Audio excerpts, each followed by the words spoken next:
So I think we should start now. Good evening, guys. Welcome again on this special day. And we have a very special guest with you, Dr. Prathmesh Jain.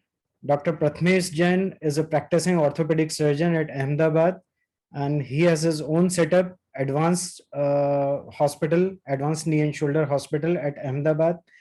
Dr. Prathmesh Jain has a very extensive experience, and he has got his training, his post graduation from All India Institute of Medical Sciences and renowned hospital internationally also.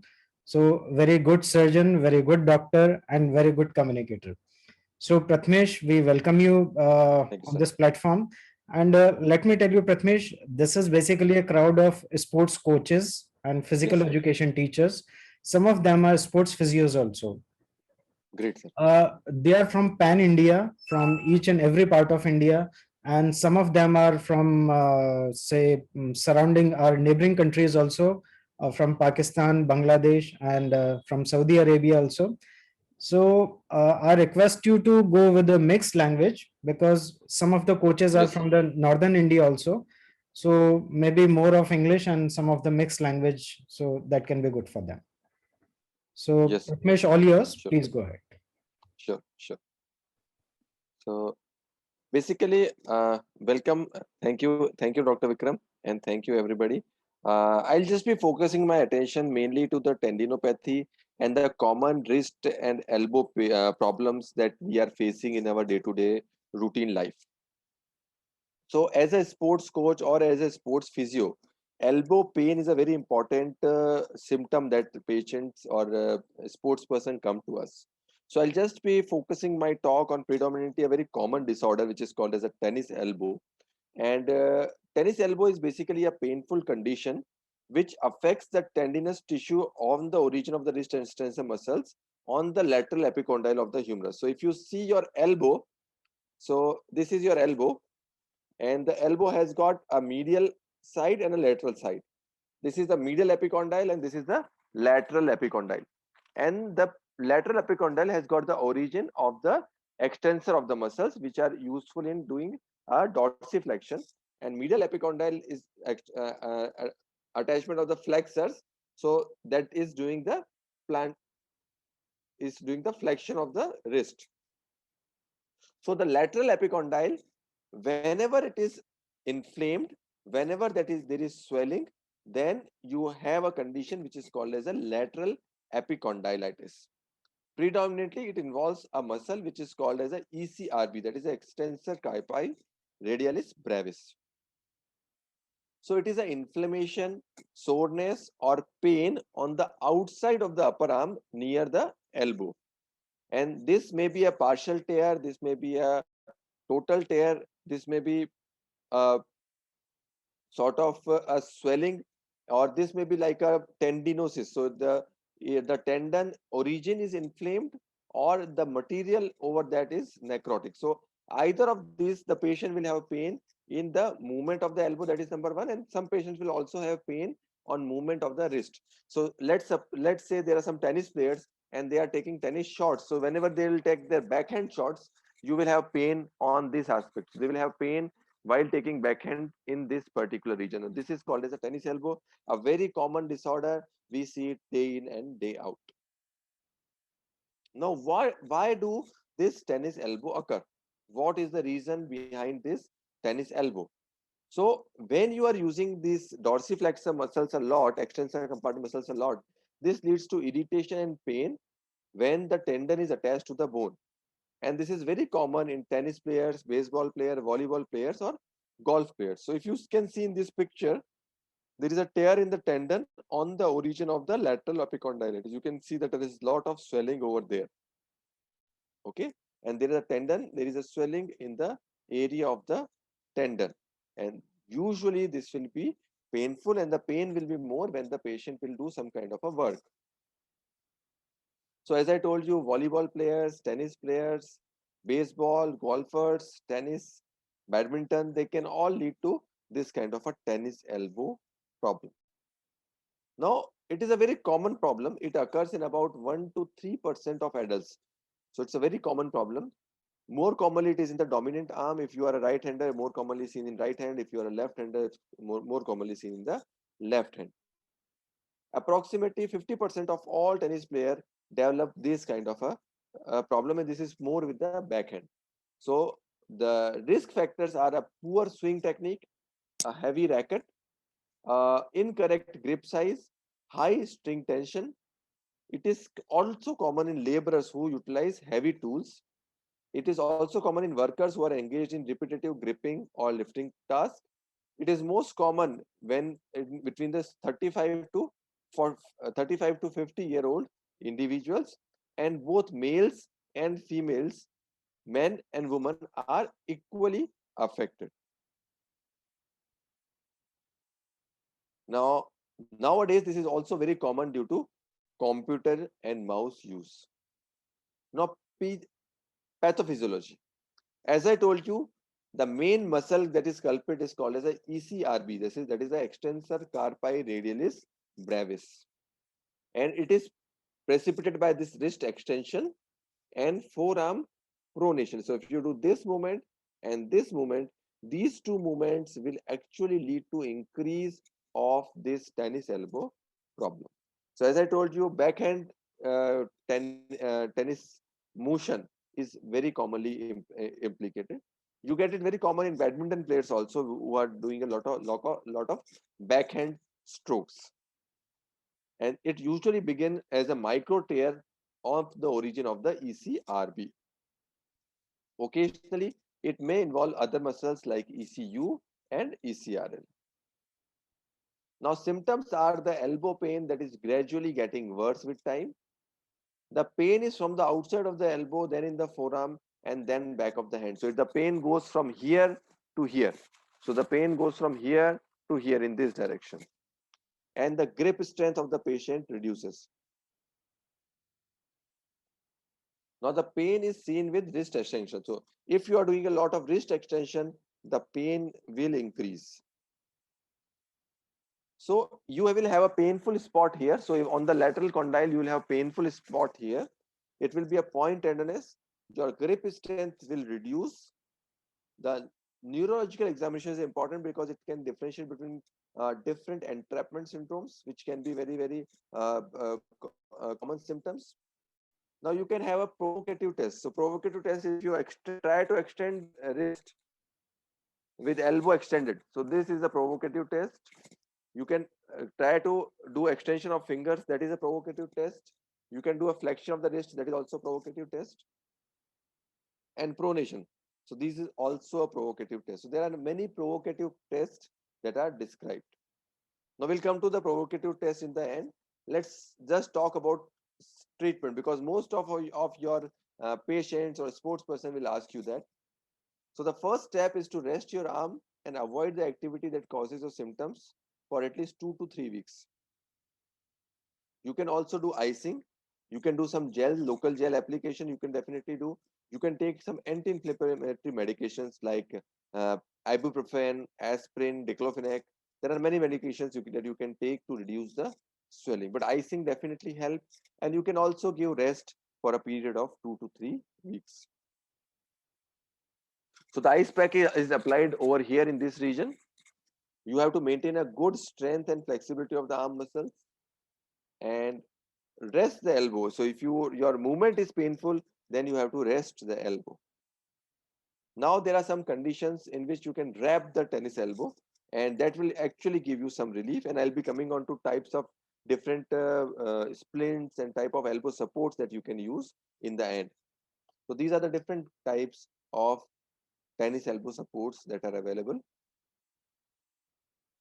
I personally prefer this kind of a small tennis elbow support, and this is worn just beneath the elbow. So if this is your elbow, you have to use it in this particular region, Your elbow should be free. It should not come in between of your elbow movement, and it has a pad on it. So the pad is just put on the tender spot. So if this spot is tender, you put the pad right here so that it puts some pressure over the pathological area. And then you can have a regular elbow support kind of a thing. It will give a more support and a compression effect to decrease the problems. Now, if you want to get back to the playing field, you can use ice. You can start with medications, resting, and usually, if acute settings, it may take about 2 to 3 weeks to heal. Now, it can be associated with radial tunnel syndrome in 5% of patients. Now, it is there is a niche score. There's a niche pain phase scale, and this is on the basis of the severity of the pain. So it is from phase 1 to phase 7, and it is basically phase 1 is mild pain after exercise, phase 2 is pain after exercise exceeding 48 hours, phase 3 is pain with activity that does not alter the activity, phase 4 is pain with activity that alters your activity, that reduces your activity. Phase 5 is the pain which is caused in the activities of daily living. And phase 6 is the sleep disturbances also. And phase 7 is a very constant rest pain and pain which disturbs the sleep. So this is the different scoring phases. This will also give you an idea of prognostication. So if it is in phase 5 or phase 6 or phase 7 and the grade reduces with time, then you know that your treatment that you are giving is becoming effective for the particular patient. So as I told you, phases 1 to 4 responds to rehabilitation very nicely. Phase 5 is a watershed phase, but phase which are higher like grade 6 or 6 and 7, you might need a surgical intervention. Now, usually MRIs are not needed for diagnosis, but you can get MRI done. So we have a very classical patient in our scenario. We have one patient who presented to us with a tennis elbow, but when we investigated, there was a collection on the lateral epicondyle, and it turned out to be tubercular. And then you may have calcifications in the extensor muscle mass that you can see in X-ray also. In an MRI, MRI is not commonly done, but if the MRI is done, you can see an increased signal intensity at the ECRB origin. You will see thickening, edema, and tendon degeneration. And on the ultrasound, you will see a very, very nicely thickened and hypoechoic shadow inside the ECRB tendon itself. Now, as I told you, there are some provocative tests. So Cozen's test is one test in which we try to extend the wrist, and it triggers the pain on the lateral aspect of the elbow, and that is a very, very important sign. It is done with the elbow extended. You extend the elbow, make it straight, and then you extend your wrist, and if the pain comes, that is suggestive of ECRB tendinosis. It is suggestive of a tennis elbow syndrome. Now same, there is a Mills test in which we pronate the forearm with wrist in flexion and the elbow in extension. So that will also cause a provocative test in this condition. And there are some other tests which are described as like that Mortles test, chair lift test. You want to stand up on a chair with arms, then you have a Cosen's test. As far as the treatment is concerned, it starts with activity modification, ice, NSAIDs, physical therapy, amount, modification in your sports. That is very important. You need to do it with a slower playing surface, more flexible racket, lower string tension, and a larger grip. You can use steroid injections. You can use up to 3 steroid injections. You can use physical therapy regimens. You can use acupuncture. You can use iontophoresis and phonophoresis. You can use extracorporeal shock wave therapy. And usually 95% of the patients do very well with non-operative treatment. Occasionally, you are not able to get a good result with a non-operative treatment. Then what you can do? You have two options. You can do either an arthroscopic or an open debridement of the ECRB tendon. Now, what is that? What we do here is we identify the problem area and we just remove that problem area from the elbow. So what we do is here, what we do is we identify the lesion of the ECRB, and then we just remove that portion which is pathological. So the position which is pathological, or or the portion which is pathological is removed, and usually the patient will have a very good result. Now, when to do an operative treatment and when not to do an operative treatment, it is something which has to be judged. So now, for most of our patients, we do it when there is a rest pain and night pain also. So if the patient is having rest pain, if the patient is having night pain, then this is a very good method to relieve their symptoms. It is usually indicated when there is a prolonged non-operative trial, that is at least 6 to 12 months, and it fails, and then you can have a clear diagnosis. And the other origin is you can actually see the other pathology. So if you are doing an arthroscopy, you can also see any other pathology that is there. Now, contraindications are an inadequate trial of non-surgical treatment and patient non-compliance with the recommended non-surgical treatment. So that is very important. Now, coming on to the medial epicondylitis. So this I am talking about the tennis elbow. It is on the outside of the elbow. Everything is same for the medial epicondylitis. This is also called as a golfer's elbow or a pitcher's elbow, and this is on the medial aspect. So it is on this side.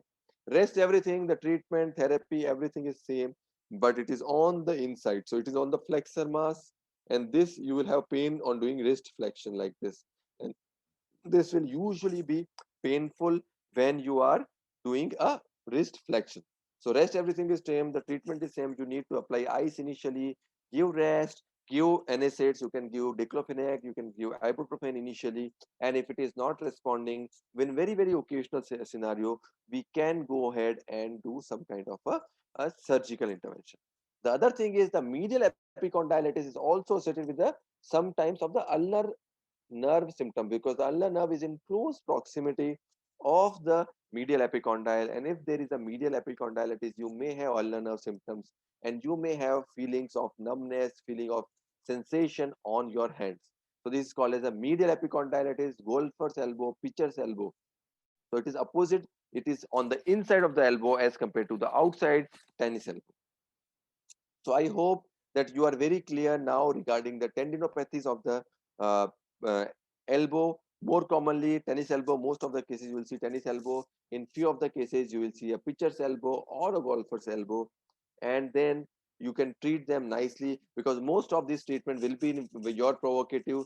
The surgeon's intervention will be required in very few patients. Most of these patients can be taken care with a good physiotherapy, good rehabilitation, good stretching program, and some kind of a minor aids like some local gels, local sprays, and maybe some anti-inflammatory tablets. So it's basically a subject, basically a, a, a problem which can be treated at a very normal sports physio level or at the coaches level as well. Now I'll be just going on about the elbow supports. So as I told you, this is the elbow support that I prescribe for tennis elbow, a smaller one like a belt, and it has a pad, and the pad has to be there on the ECRB tendon itself, and that will help in movement, or that will give you some support as well. You can have a compression like a stocking kind of a elbow support also, which will also give you some support in some cases. Now we will come to trauma management. If you have any wrist or an elbow trauma, you need to immobilize one joint up and one joint down. So any problem in the wrist joint, you can do what is called as a below elbow slab. So these are the slabs. Slabs are applied when the swelling is more. So when the swelling is more, you need to apply slabs. So it can be a below elbow, that is from here to here, or it can be above elbow. So it can be here to here. So if you have a wrist problem, use a below elbow slab. If you have an elbow problem or an elbow injury, you can have any fracture, sprain, or strain, you can use a above elbow slab. So for a below elbow slab, if you have any fractures of the radius, fracture of the ulnar styloid, TFCC injuries, any other injuries to the wrist joint and surrounding areas, you can give a below elbow slab. Whereas if there is a injury to the elbow, radial health fractures, elbow fractures, elbow dislocations, you need to give a above elbow slab. Now these are fancy splints which are available. So same thing, if you have problems in the wrist, you can have a small wrist splint. Now this can be used for scaphoid problems. You can use it for Kienbock's disease. You can use it for any other wrist sprains, TFCC injuries, something like that. And then you can have similar elbow splints or elbow braces, which you can give in elbow problems like radial head fractures, like terrible triads of elbow. In post-surgical scenario, both of these cases, you can give this kind of splint. So hopefully, I hope that I am able to address this talk adequately. If you have any questions, you can definitely ask us. Thanks a lot.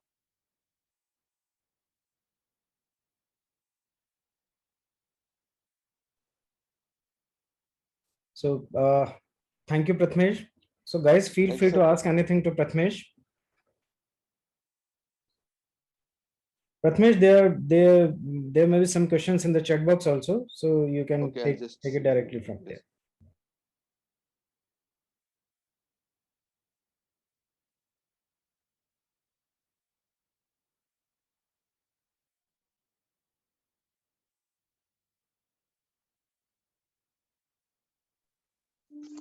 Okay, so there's a question regarding exercise for the tennis elbow. So exercises of the tennis elbow are basically wrist flexion and extension exercises. As I told you, this is basically muscles which are attaching on the dorsal aspect of the forearm, and the muscles are originating from the lateral epicondyle and doing all the activity of the wrist extension like this.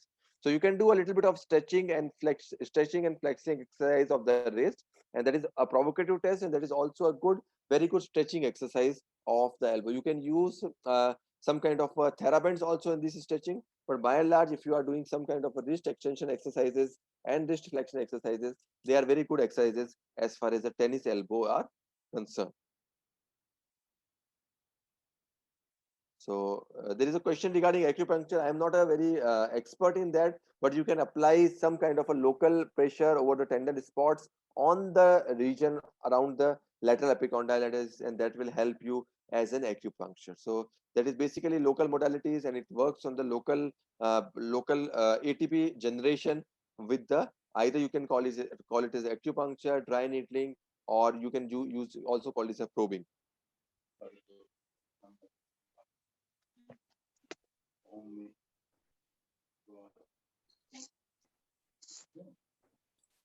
So Prathmesh, what is your take on like PRPs and biologics related Yes, to? that's a very pertinent question. So it's a very new technique, new thing that has been evolving, and there is a increased interest in the role of injections in tennis elbow. Now, historically, that injection which is given is a steroid injection. The problem with the steroid injection is it may lead to some kind of a discoloration. Number one, on the skin, so the skin may be discolored in this particular area, and occasionally it may have a rebound increase after some months. So these are the two problems we can have with the use of steroid injections. Now PRP is basically platelet rich plasma. What it does is, what we do in PRP is we take the patient's blood, we centrifuge it, and we separate the plasma which is rich in platelets, so which separate the supernatant of after the uh, centrifugation of the blood. So that is called as PRP, and that local PRP is inserted into the diseased area, and it is said that this will increase the healing. So now there are two kinds of PRP which are available. It's a leukocyte rich and leukocyte poor. Both of them can be used, but there are studies supporting both of them. But still, this is in the evolving phase. The evidences are appearing. So yes, it is something that we can try, but still it is not very much proven that which patients you need to use PRP and how much improvement the patient will get with the PRP.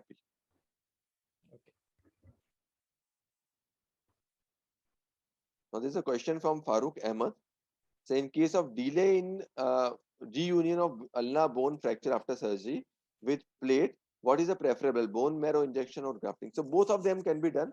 You can do bone marrow injection also, you can do bone grafting also. Bone grafting will have an advantage, additional advantage of giving structural support, The bone marrow injection is basically we take the bone marrow from the either iliac crest or posterior iliac spine and we inject into the fractured site. Whereas in bone grafting, we take actual bone and we pack the area of non-union with the bone grafting. And yes, there is a question on use of electric pulse massager on pain area. Yes, and that can be used for sure. So So, Prathamesh, he is a basically archer from Pakistan, Hafiz Ahmed.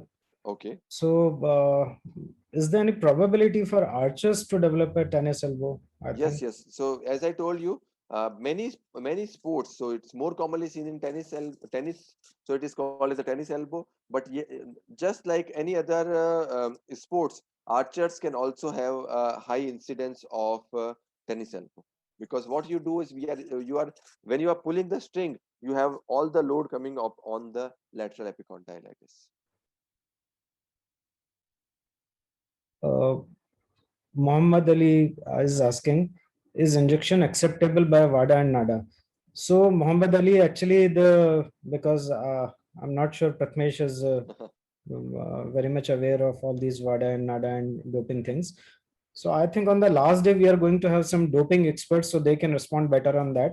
But as far as corticosteroids are concerned, I think there's no contraindication to that. And some of the for the blood products, definitely there are watermark or a guideline for that. So for PRP, even I'm not sure. As far as corticosteroid is concerned, so I believe there's no contraindication to that. Prathamesh, uh, Prathamesh, you are here? Yes, sir. Yes, sir. Yeah. So Prathamesh, is there any role of sports gear? If like a faulty in racket sports, if the sports gear is faulty, then Yes, people yes. are prone for That's what developing the. I told you. If the grip is improper, if your tension of the string is tight, then there is a high incidence of development of tennis elbow. So you need to practice with the proper gear and you need to do a good warm up before you start any kind of sporting activities. And yes, you need to we are talking about tennis, low tension on the string, good grip, and a good gear is important.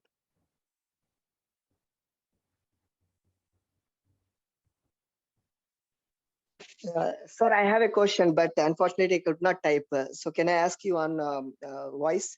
Yeah, Yes, please, please. sure, sure. Sir, is it necessary for a muscle to be tear to term it as tennis elbow, or sometimes it could be just trigger point somewhere in the along the muscle path, along the length of the muscle? And my second question is, sir, what is the feasibility of dry needling and kinesiology tape in these conditions? So yes, very nice questions. Yes, the role of dry needling and kinesio taping is evolving in tennis elbow, and I think that in some selected cases you can start doing them, and that should have a role, in my personal opinion. The other thing that you asked was about the stretching. What was your first question? Sir, my first question was, is it necessary for a muscle to get tear to term it as tennis elbow? Yes, so no. Because sometimes it may No, be a just trigger point. usually tennis elbow is not a tear of the muscle. In only very severe cases, you will have a tear. In most of these patients, you will have a finding which is called as a tendinosis. It is not even inflammation, but the tendon, the structure of the tendon is damaged. So what happens is the normal collagen fibers which are arranged in a parallel form, they are actually now in a disordered configuration. And when we operate these patients, we will get some kind of a yellowish, cheesy kind of a material which causes problems. So usually, yes, most of these patients will not have tears; they will have just bad tendon. So the actual consistency of the insert at the insertion of the tendon will be bad. It will not be tendon tear in most of the cases, only in very severe खाना तो फिर क्या scenarios. ऐसा तो है ही नहीं कि कोई खाने पे आ रहा है Okay. Squeezing of soft ball is yes important. You can use it in recovery, so it's a good exercises for the wrist flexors, and it will also give some improvement for your tennis elbow as well as your golfer's elbow. So squeezing of soft ball definitely you can do. And sports engineering, yes, it is evolving. There are many scientists who are doing on some researches on what activities you should do and what you should not do to improve the uh, uh, improve or reduce the occurrence of the injuries in sports. So guys, are we done with the questions? Or if anything else, then you can utilize the presence of Prathamesh.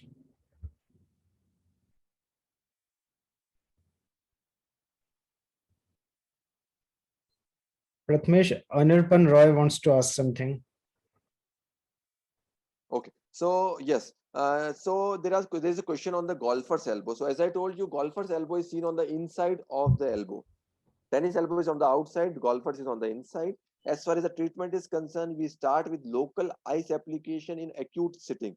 So if the patient is having problem for a short duration of time, acute problems, then we locally give ice to the patient, apply ice over that particular area that will give you relief.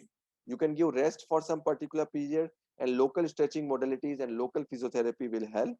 You can give local gel application and some local sprays to reduce the pain in that particular area. Usually the time required is about 2 to 3 months. It may be about 4 to 6 months in some particular cases. Usually heat is not indicated in heat therapy, or hot fermentation is not recommended in acute phases. You can do it in like chronic phases or delayed phases. You can do a heat therapy as well.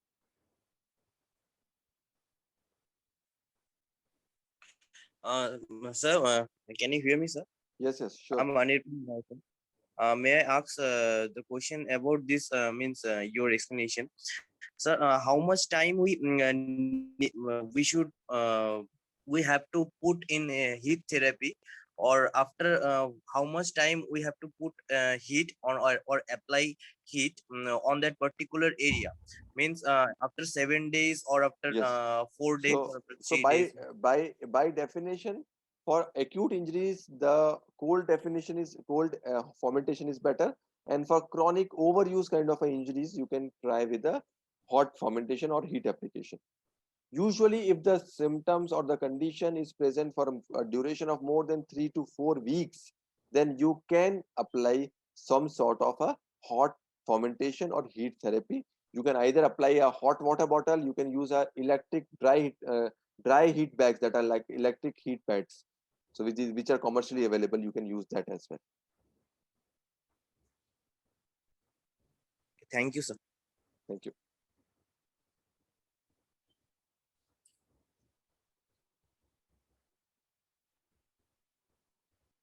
Farooq, can you enlighten us what exactly is the movement in this uh, you're Spring from canoeing, yes. spring canoeing? It's mostly skiing type kind of a thing. Farooq, you can unmute yourself and maybe a video also for a better interaction if you want.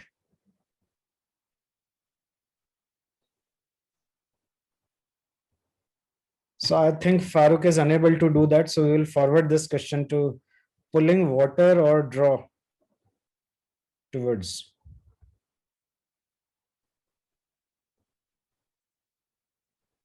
I think there is lots of things that we need to learn as a sports Yeah, physician. there are different kind of sports. So Yeah. I think Prathamesh is saying that in that particular Yes, moment, this movement, I think this yeah, movement, yeah.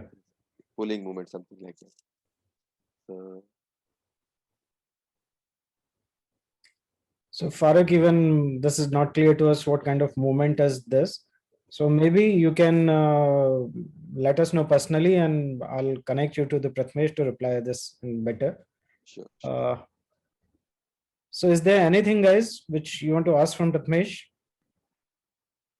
Because tennis elbow is a very common condition, and not only the sports person, even In the this daily is common practice, in yes. day-to-day life also. Yes. So Prathamesh, is there any probability like gender-biased incidence ratio is there? Is there any No, probability? I am not aware, sir. I'm not Okay, aware. okay. And does it related to any kind of deficiencies also? D or B12 or something like that?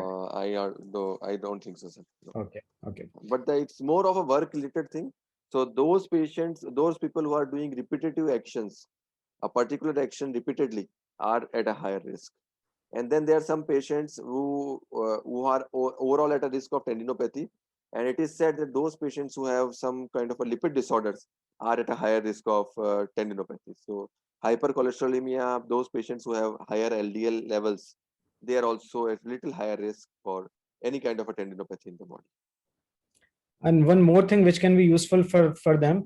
So for example, if a sports person develop pain over the lateral epicondyle, then that sports person should continue the practice or should give rest to the arm, or what is your I think just a recommendation? small duration of rest is needed initially, and then you can slowly start on with your sporting activities.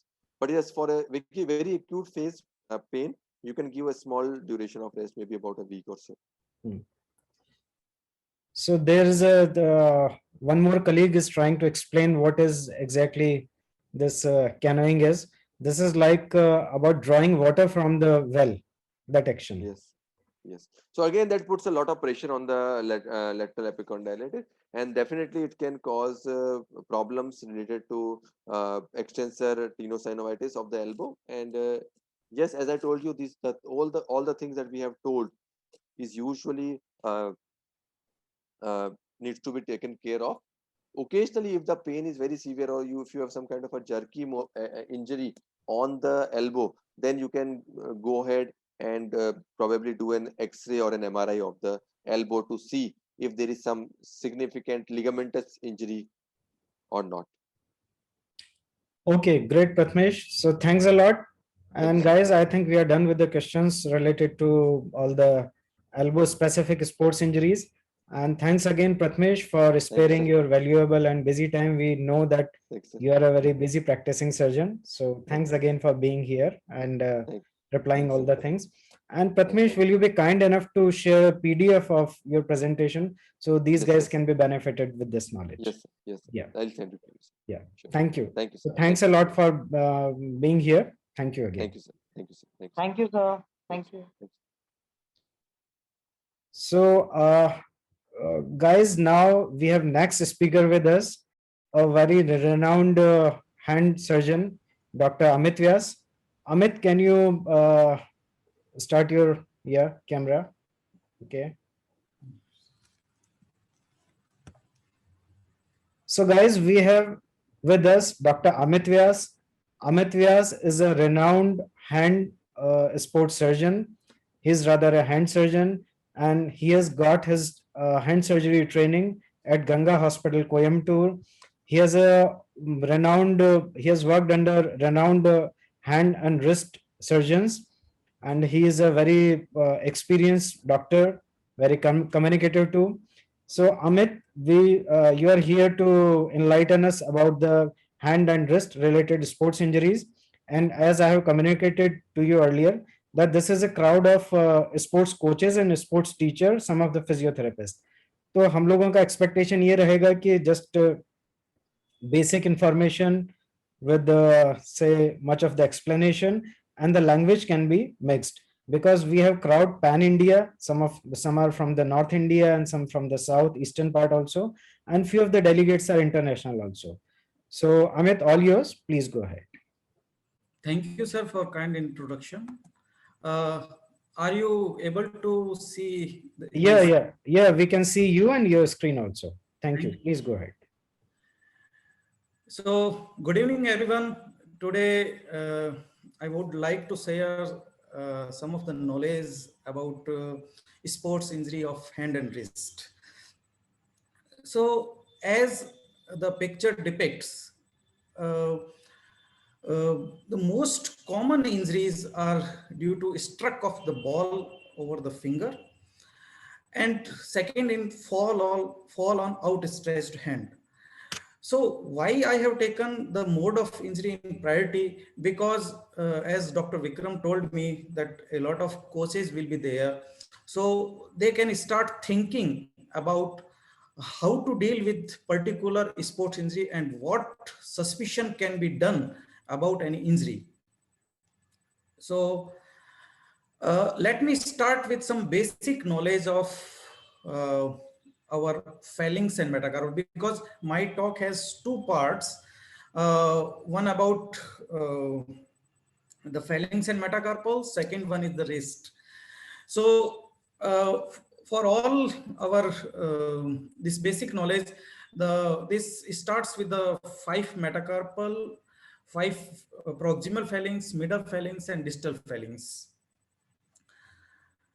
And a lot of flexure and extension tendon and various ligament in between the joints. So I'm running two basic. Please don't mind, because I was informed like that. So in such type of injuries, the basic thing is that they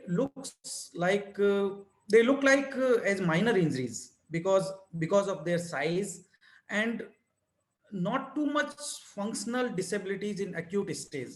So they can be ignored, but sometimes there may be functional disabilities if correct diagnosis is not made. So always go for correct diagnosis. Just go first, ask for the mode of injury, then do the clinical examination relevantly, and then go for the supportive investigations.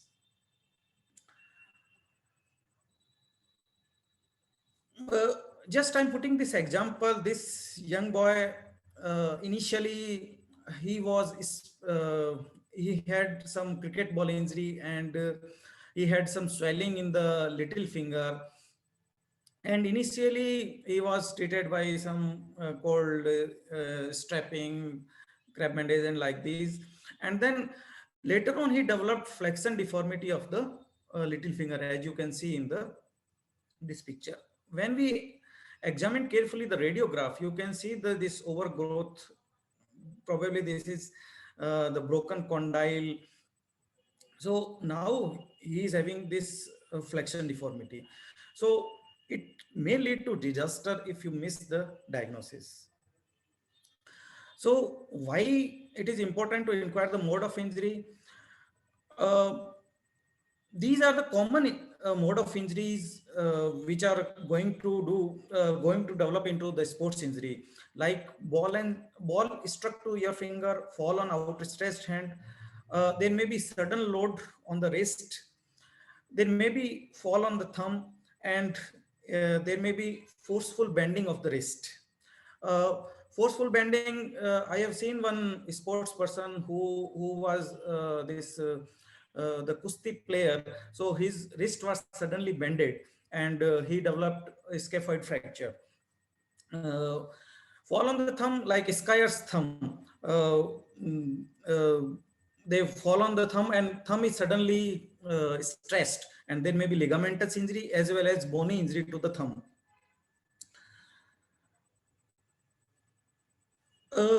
First mode of injury is striking of ball to the fingers. It may lead to first mallet finger, and it may lead to fracture dislocation of the PIP joint. PIP joint is between the proximal phalanx and middle phalanx, and there may be sudden bending of the distal phalangeal joint. So this may lead to tendinous injury of the DIP joint, which may lead to mallet deformity. It is a request to everyone, if you have any doubt, you can stop me, then I can clear the things.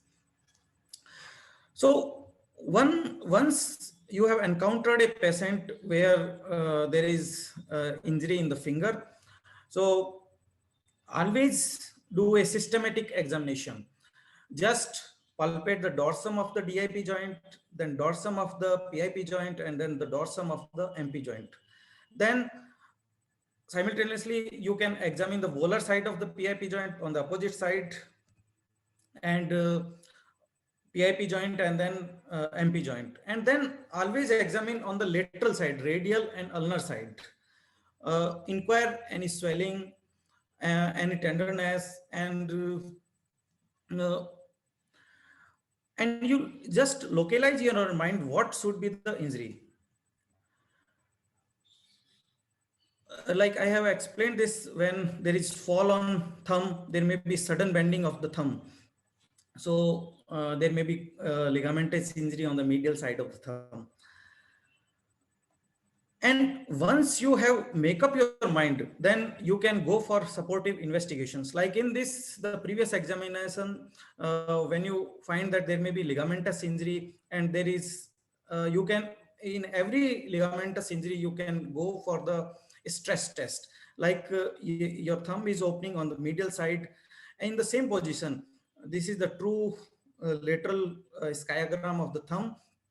You can see the normal joint, but when stress is applied, you can see the opening of the medial side of the joint. So here you are going to suspect the ulnar collateral ligament avulsion injury, and you can confirm further it with the MRI, and according to your lesion, you can plan your further surgery. Like if suppose there is avulsion of the ligament, then you can plan for reinsertion of this ligament to the proximal phalanx or metacarpal, and then the normal function can be restored.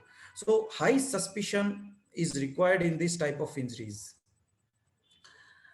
Then it is very important to take proper X-ray of the hand, because of this, because in the lateral view there will be a lot of overlapping.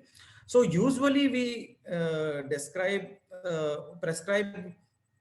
PA view, so you can see all the fingers.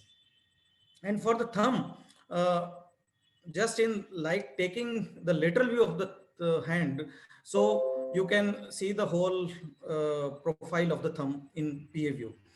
For taking oblique view, you should separate it out all the fingers, so there should not be any overlapping of the fingers.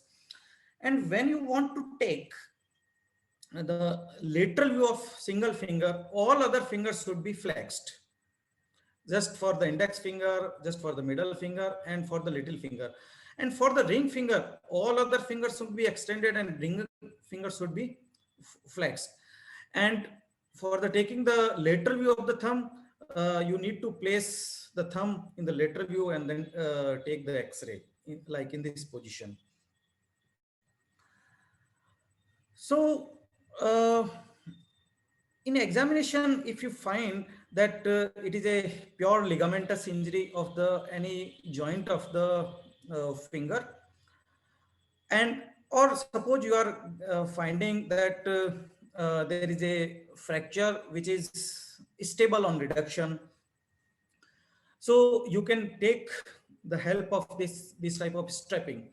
I have put this diagram purposefully because while doing the strapping, first part is put this white gauze in between the fingers, and then because this is for soaking of the sweat which is going to excrete in between the web, so it will not macerate the web. And then your strapping should be it should be below the joint and above the joint. It should not on the joint, so all joints are free. And you can start mobilization in partial ligament injuries of the fingers, so they will not get stiff. So there is no need to do strict immobilization for these partial injury of the ligaments, or even this type of undisplaced fracture which are stable. So by doing the strapping, you can start the mobilization also. So this slide is showing why these gauzes are important, because otherwise they will macerate your web. Like in this diagram, this slab was removed after 10 days, and then there is a lot of maceration in the web. So by putting these gauze pieces, because body strapping is commonly used in the hand fractures and ligamentous injuries, so these things should be taken care. Various custom-made splints are available. I have put these some of example of these splints, like this is mallet finger splint, this is finger caught splint. Every splint have their particular role. So you should know the basics, why these splints are applying. So suppose in mallet finger you want to keep DIP joint in extension. So your PIP joint is, you can see in by my cursor, your PIP joint is free while you are immobilizing the, sorry, while you are immobilizing the DIP joint.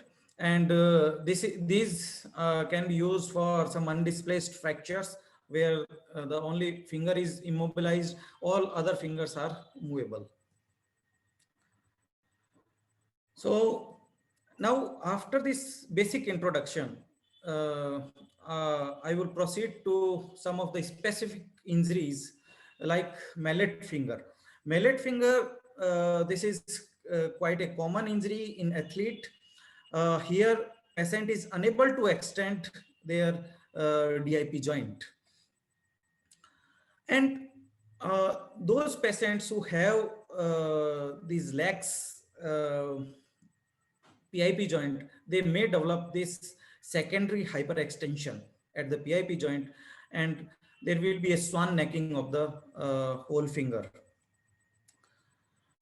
So as we know that our extensor tendon, it enters into the finger and then divides into the central slip, which inserts over the middle phalanx base, and the two lateral bands, they join and they insert over the distal phalanx. Okay, so in the mallet finger, there may be a avulsion of this fragment. If you will see the soft tissue image in your mind, then with this fragment, there is attachment of the extensor tendon. So this extensor tendon is avulsed, or it may be a pure tendinous injury where the this bony architecture is intact and only tendon is ruptured. So mallet can present in two ways, in tendinous mallet, or it may be a bony mallet. So if there is tendinous mallet, you need to do splinting only. If they present in the acute scenario, various type of splints are available. I have shown one splint on the volar side of the finger. It can be applied. Like in this patient, you can see basically this frog type of splint was applied, and you can see the marks of the splint, because splint should be applied for a long time. It is a common mistake. Splinting is advised, but they can, if it is not of sufficient duration, continuous splinting should be for 2 months. And during these 2 months, there should not be DIP flexion at all. Patient should remove the splint while keeping the DIP joint in neutral or extension, and then they can manage their fingers and can do washing and all, and then reapplication of the splint is needed. And after 2 months, DIP joint and mobilization can be started, and PIP joint mobilization can be started even from the day of when splint is applied. And after 2 months, for an additional 1 month, intermittent splinting is required, especially for the night time and when patient having any danger of having forceful flexion, like doing the motorbike riding, or even in four-wheeler driving, and anywhere where there is any threat of doing forceful flexion is there, then these splint can be continued for another 1 month. So 3 months of these splinting schedules should be fulfilled, then only splinting can be successful. So I have intensely kept these radiograph of this man. You can see this is the initial stage where fracture has occurred, and it is about a month. You can see it started healing, but it is at 3 and 4 months. You can 3 months when it has united to the distal phalanx, but you can see it is as a beak. And so if splint is not continuously worn and there is flexion at the DIP joint, then it will heal in stretched position, and then there will be extension leg. So this is a picture of another patient when splinting period was not sufficient. Then you can see this fragment is united as a beak. Okay, so mallet is persisting. So here you need to shorten this beak and reattach the extensor tendon through the bone via the pull-through suture, and DIP joint can be immobilized with the a wire, and then again you can start the same process for 6 to 8 month K-wire, and then after a month intermittent splinting. So, but the splinting is not the only treatment for the mallet. When you are finding that there is a large fragment, it needs to be fixed. The criteria is then when this fragment is involving more than 30% of articular surface. Like in this, you can judge that it is involving more than nearly 50% of joint surface. So this is an indication for fixation. Another indication is that if your DIP joint is subluxating volarly, then also it is an indication of fixation. Like in this patient, uh, uh, someone tried it with the splinting, this frog type of splint, but because fragment was large, so I advise surgery. So nowadays we are having these mini screws.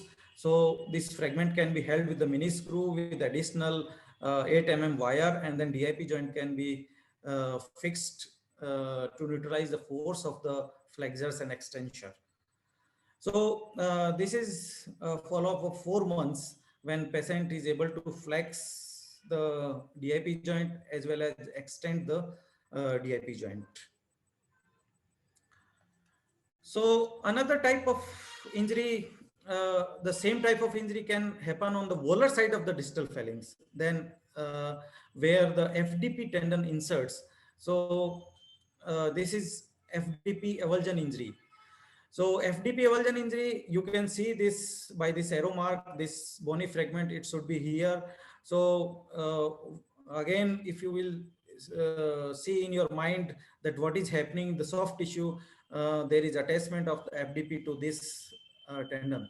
So where this is known as the jersey finger, because it commonly occurs in rugby players. The player tries to hold the jersey of the another sports person, and they then suddenly this rupture happens. And so in this type of injuries, what we need to do is we need to reinsert our the inserted these FDP tendon into the bone again by the pull-through suture or by the anchor. Various methods are available. I'm not going to go for the surgical detail, and then you can start mobilization the DIP joint. No, now we are coming proximally. So this is the dislocated PIP joint. This is between the proximal phalanx and middle phalanx. So mostly they are not these acute PIP joint dislocations are quite common. And when joint dislocation is there in acute setting, as I'm expecting a lot of coaches here. So what they do is give traction over the finger and can reduce this PIP joint acutely. So, but it reduces this is basically a ligamentous injury, and it can be reduced easily. But after doing reduction, there should be a supportive dorsal splint uh, on the dorsum of the hand, because it is a hyperextension injury. So hyperextension can be prevented, but further flexion can be encouraged from the very next day. Otherwise, these injuries are quite notorious for doing the stiffness of the fingers. There may be development of the flexion deformity of the PIP joint, because volar plate is avulsed, and they will this will contract, and this will cause the flexion deformity of the PIP joint. Then there may be some complex dislocations. Again, this your PIP joint is dorsally dislocated, but there is fracture on the volar aspect. So these again, if your fragment is less than 30% area, it can be reduced easily, and dorsal block splint can be applied, and you can start further flexion very early. So you can prevent the stiffness. But sometimes the conditions are not like this. When this fragment is involving more than 30 to 40% of joint area, then these are quite unstable injuries. So if you will reduce it, it will dislocate again. So this is the scenario where it is an indication for surgical intervention. So everyone should be keeping in mind when we should prescribe the surgery to our sports person. I'm putting this example from the upper left corner. Very true lateral X-ray was taken, and you can see the PIP joint dislocated, but a large fragment. And he had various opinion, and he spent 6 weeks to reach to a hand surgeon. Then at 6 week, when he came, he was not having any movement at the PIP joint. So this PIP joint can be reconstructed by taking the joint surface of the hamate bone of the wrist. We will I will describe the what is hamate bone in my coming slides. So this hamate graft is taken, and then it can be fixed very fine screw of 1.3 mm size, and you can see the PIP joint is reconstructed. So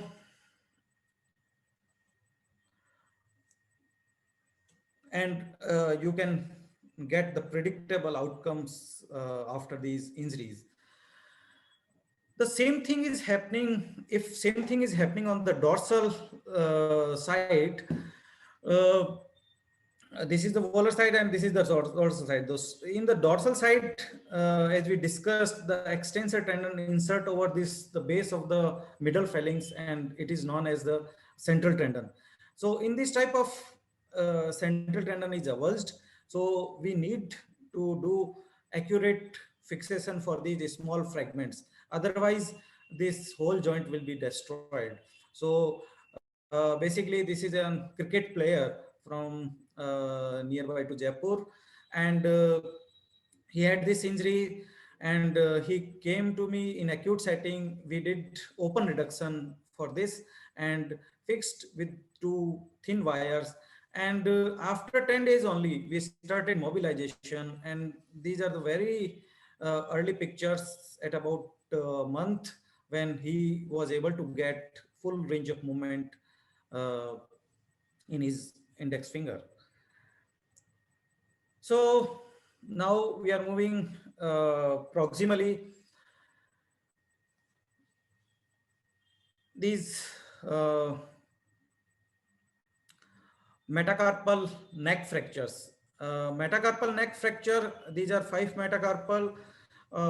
This is the neck of metacarpal. This can be injured commonly in boxers, where they are putting their punch or the opponent, and they struck on the knuckle of the finger, and these can be fractured and come on the volar side.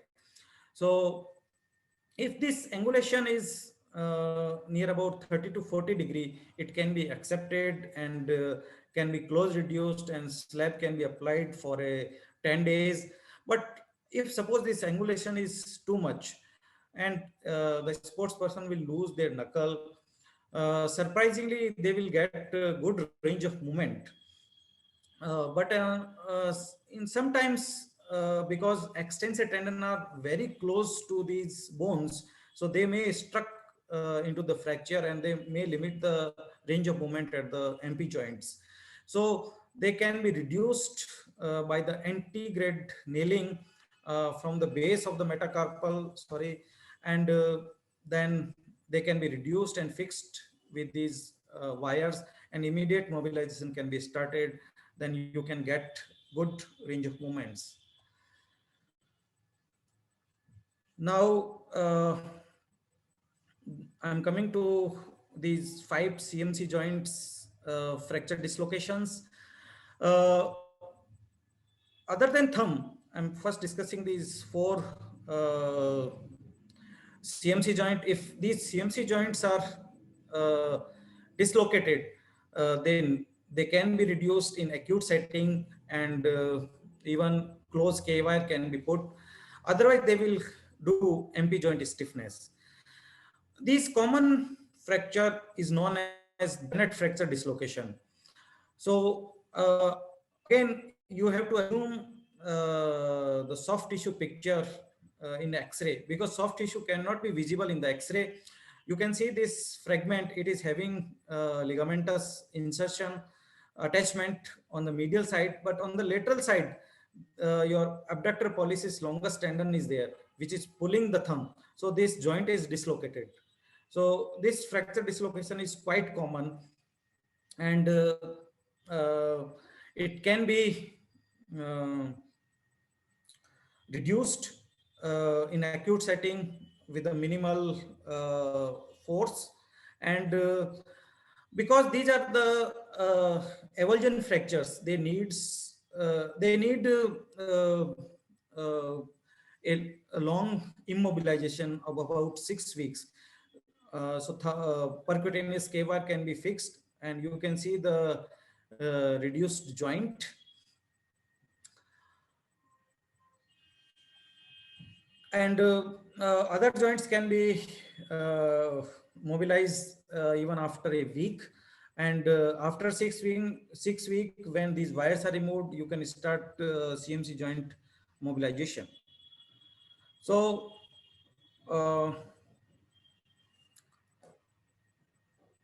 up to this time, I have covered the phalanx and metacarpal fractures and hand joint ligamentous injuries. If any queries are there,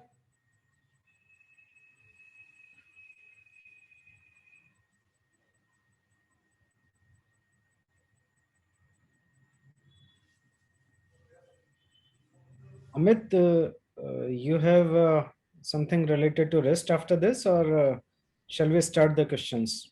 So you can start questions also. okay, so there's one question in the chat box. You can take it directly from there. I can narrate it for you. So Alok Pandey wants to ask how to treat mallet finger. Most of the cricket players suffer this type of injury. Yes, as I have told in my talk also, that mallet finger needs to be differentiated. That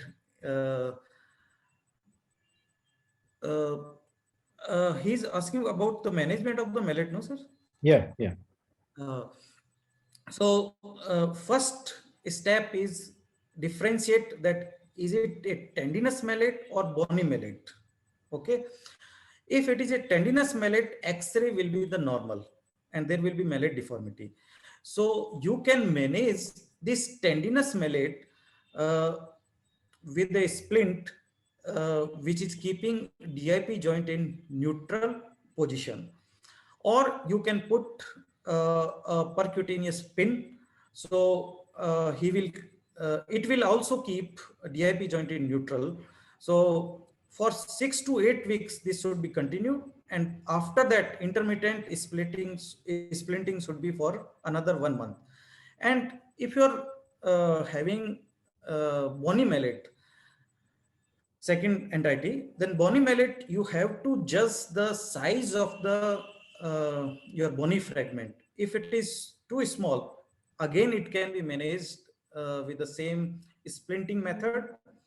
If your size is involving more than 30% of joint surface, then it needs fixation by either screw or K-wire. So this in short, the algorithm for the treating the mallet. So Amit, what is your criteria for return to sports in these cases? Like when can you allow these persons to, if you talk about playing cricket,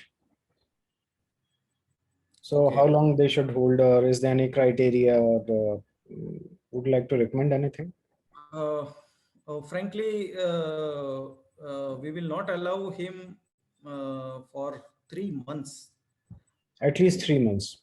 Yeah. At least 3, because 2 months he will be having either splint or wire, Mhm. and for 1 month we will not allow any forceful flexion at the DIP joint. Okay. Amit, you would be covering wrist injuries also further, or Uh, what is your plan, or you want to take questions related to wrist right now, or what is your plan? uh, Directly to this, because it is also a wide topic, and Okay. already I have taken 30 minutes. Sir, So, I would like to ask a question. Anuji, can you type this in the chat box, because Sir, everyone is. actually, I have a deformity in my finger due to playing volleyball. तो वो मुझे दिखाना है कि उसका reason क्या है और उसको ट्रीट करने का कोई अब तरीका है क्या, मतलब Okay, इट्स बीन ठीक अ है, वेरी लॉन्ग ठीक टाइम. ठीक है, fine. So go ahead. Thank you, sir. Good evening, sir. Good evening. Sir, see my little this last finger. Yes, sir. Like जब ये मैं इसको बिल्कुल स्ट्रेट कर लेती हूँ तो ये यहाँ से तो पूरा स्ट्रेट है, बट ये जो फिंगर है ना ये ऐसे ही रहती है. Yes, yes. और जब इसको सीधा करती हूँ ना तो ये बीच में से उठ जाता है ये इसको ये एक्चुअली वॉलीबॉल खेलते वक्त ना उस टाइम पे जब हम लोग कॉलेज में खेलते थे तो उस टाइम पे इसको सडन हिट हुआ था एक दो बार, मतलब हुआ ही है, काफी बार हुआ है. तो वो कंटिन्यूस उसकी वजह से शायद वो ऐसा हो गया है. और स्कूल टाइम से मैं खेल रही थी तो उसके बाद में ये ऐसा ऐसा रह गया है और अब ये ऐसे ही रहता है. ओके. तो आपकी इस बेसिकली आपके फ्लेक्शन डिफॉर्मिटी पीआईपी जॉइंट पे है. ओके. तो मैं आपको एक क्वेश्चन पूछना चाहूंगा कि आपको इसको पैसिवली पूरा करेक्ट कर पा रही हैं क्या? हाँ सर. दूसरे फिंगर से? यस सर, वो होता है लेकिन फिर बीच में से उठ जाता ही है. हाँ, क्योंकि आपका डीआईपी जॉइंट हाइपर एक्सटेंड हो रहा है जो मैं देख पा रहा हूँ. हाँ जी. डीआईपी जॉइंट पे प्रेशर डालिए ऐसे. 1 मिनट सर. एक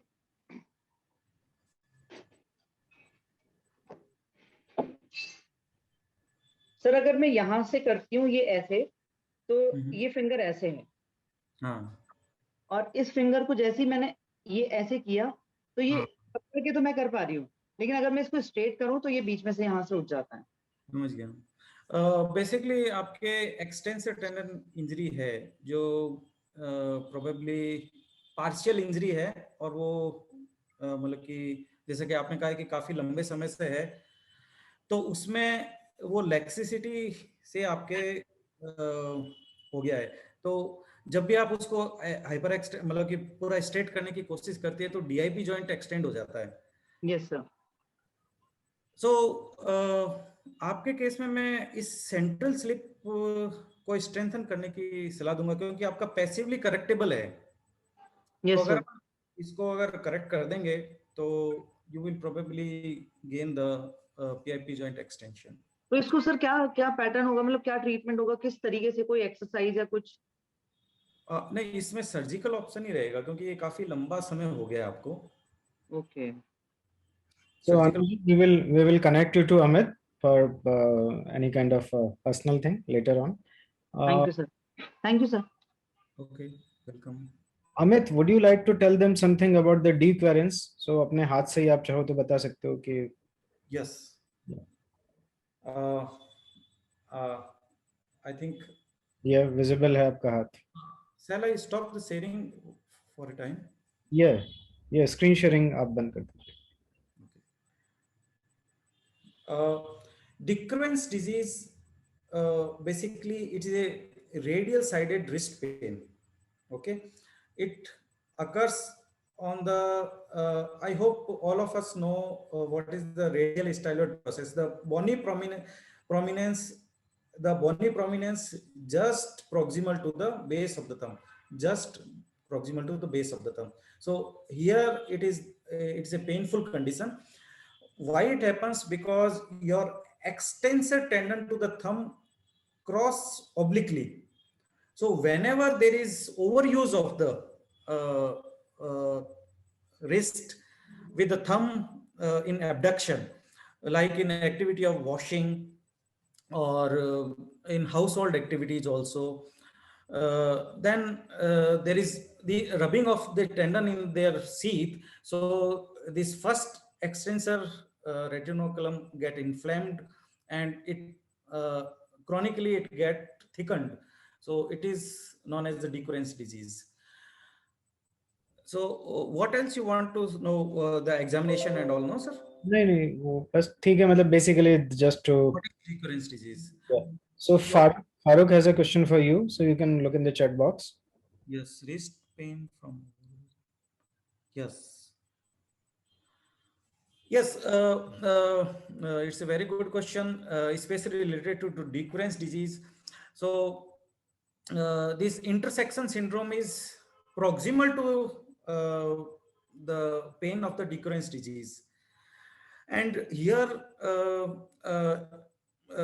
the there will be again it will be a radial sided wrist pain, but the differentiating feature is from the Dickren's disease, that it is proximal to the Dickren's pain. And treatment, as he asked, it needs a chronic anti-inflammatory medications for 2 weeks. It can be started with the non-steroidal anti-inflammatory medication, or you can use steroids if it is not relieving with these medications. Usually it relieves within a month period after a course of anti-inflammatory and steroid medication. Probably no surgical intervention is required for this. Okay. I think So I think Farooq, this has been answered properly, or if you have anything remaining related to that.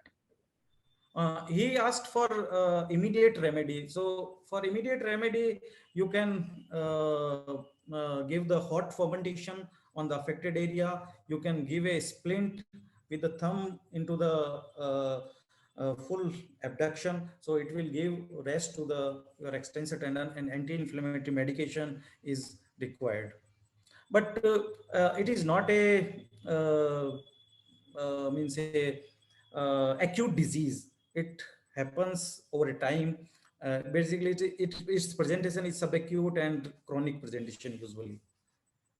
Okay, so it develops gradually. Usually. So guys, is there anything else which you would want to ask with Amit related to all the finger injuries or the wrist pain or anything? If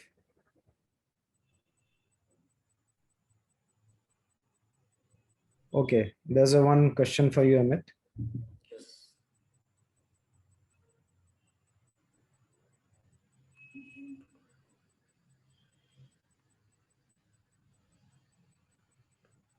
There's really no extension moment. Uh,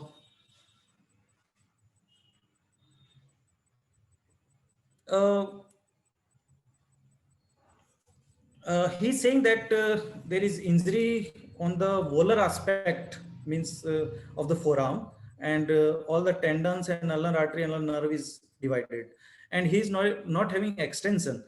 So the common cause is tight flexors. So they will not allow a long extensor to act, and he will probably there is some discrepancy because they will have some extension. They will having they will not having full extension. I think so. So whatever, if he is not having full extension or you are suspecting tight flexure, so you need to do in exercises schedule. We need, if suppose sufficient time has happened after repair of your tendons, you can give out trigger splint to these patients, and gradually you can stretch your repair tendon if tight flexors is the cause. And second cause may be some associated extensor tendon injury, if, as he is describing, that there is no extensor activity. So in this scenario, you further you need to go again and repair the extensor tendon. Either it may need extensor tendon grafting at this stage. Okay, so first we need to understand the cause, then maybe the splint and the stretching, and later on if there's a further injury or resurgery or something like that may be required. Lakhvir Kaur have a question. Advanced athlete is performing weight training. He or she should tie wristband or not? Wristband आप बांधना recommend करते हैं या नहीं करते weight training के दौरान?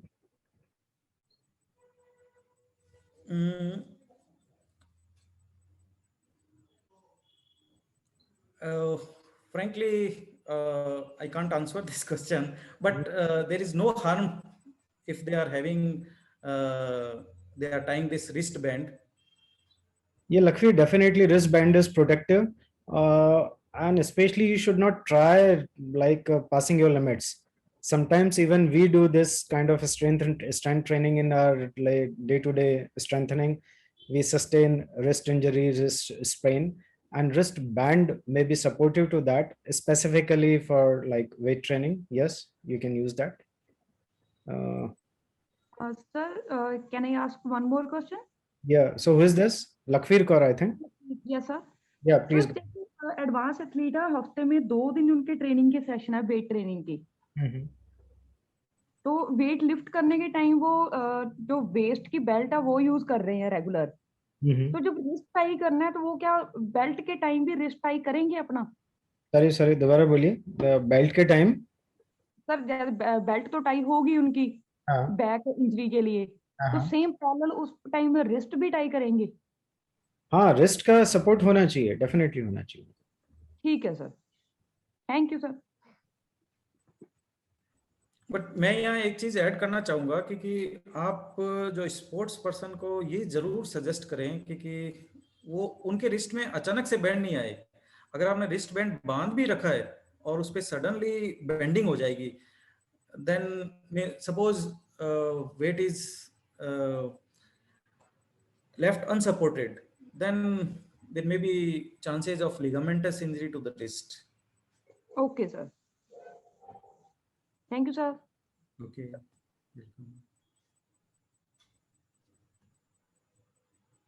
So I think, guys, we are done with the questions related to wrist and hand, or because we will conclude the session then, if you guys are done with this. So I think, Amit, we are done with the questions, and the people are satisfied with your nice presentation. So thanks a lot for being here and sharing your knowledge on this beautiful demonstration. And thanks again for being very basic and being very explanatory. And guys, as I think one of delegate, I think Farooq or someone has suggested to include anatomy. So the same thing has been communicated to Amit. So he tried to include the anatomy of hand and wrist in his lecture. So Amit, thanks again for this last minute editing to your lecture. So guys, we are done with today's session. And Amit, they'll be highly obliged if you can please share your PPT in a PDF format, because that would be their reading material too. So they'll be benefited out of that. Okay, So sir. guys, we are done for today. And today we have talked about the elbow and the wrist and hand specific sports injuries. Tomorrow is going to be again Other leg, both the legs. Sunil, Surendra, mute yourself. Okay, fine. Yeah. So guys, tomorrow we are going to have a very special session that would be women specific sports injuries or women related sports medicine. So we have a renowned speaker from UK, Dr. Antima Rathod. We have Dr. Sonika. Sonika is a sports physio. He worked as a sports physio with women hockey team, and she is a very experienced physio. And in the panel, we are going to add Dr. Aradhna. She is a very experienced nutritionist also. तो आप लोग women specific या nutrition से related भी कोई सवाल पूछना चाहते हैं तो इस पैनल से पूछ सकते हैं. So be prepared with your questions. So guys, we are done for today. Signing out. And thanks a lot, everyone, for being here. Thank you. Thank you, sir. Thank you. Thank you, sir. Thank you, sir.